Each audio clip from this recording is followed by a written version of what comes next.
mag-unboxing po tayo ng powder detergent. Ito po ay in-order ko po pa po sa Manila. Kaso nga po ay nagkamali ako ng address. Dito ko po na ilagay ang address dito sa Tugigaraw. Kaya ito po ngayon. Binuksan po natin siya ngayon. Ito po. At ito po siya. Ayan.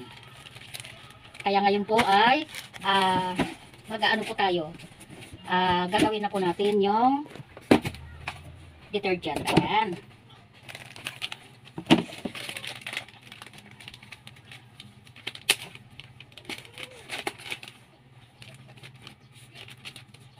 Cut mo muna. Guys, ito po yung sodium and sulfate po.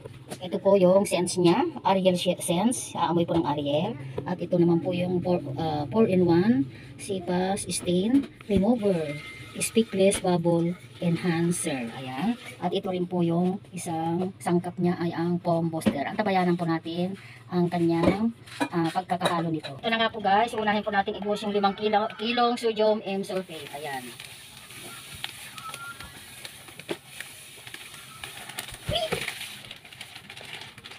Isusunod po natin ito 4-in-1.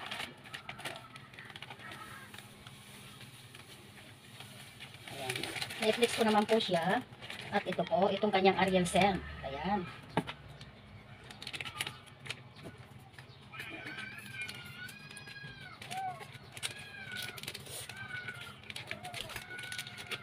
Kailangan pong sairin natin mabuti.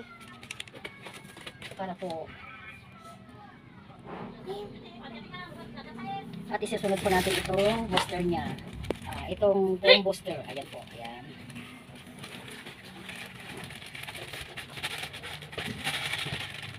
Tingnan po natin baka meron pa. Ganito nga po, ito po ay 5 kilo lang. Ayan.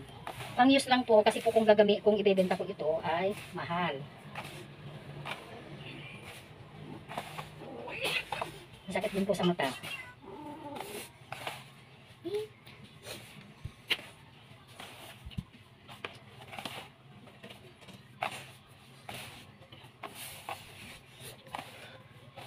Nung nakaraang buwan po, nakalimutan ko po ito. Kaya hindi ko po nagawa nung nakaraang buwan.